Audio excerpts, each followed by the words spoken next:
वन्यजीव संरक्षणाच्या दृष्टीनं ब्रह्मपुरी शहरातून एक महत्त्वाची बातमी पुढे आली आहे. कपिलवस्तू नगर इथल्या नामदेव उरकुडे यांच्या घरी एक दुर्मिळ भारतीय खवल्या मांजर आढळून आलं. स्थानिक नागरिकांनी तात्काळ याची माहिती वन्यजीव प्रेमी व सर्पमित्रांना दिली. माहिती मिळताच पंकज माकोडे यांनी सहकाऱ्यांच्या मदतीनं रात्री खवल्या मांजराला कोणतीही इजा न पोचवता सुरक्षितपणे पिंजऱ्यात रेस्क्यू केलं.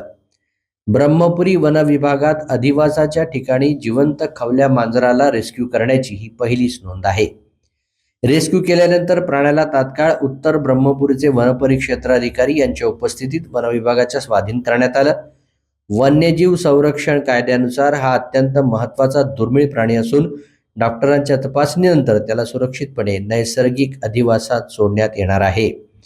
नागरिकांच्या सतर्कतेमुळे आणि वन्यजीव प्रेमींच्या धाडसामुळे एका दुर्मिळ मुक्या प्राण्याचा जीव वाचल्यानं त्यांचं कौतुक होत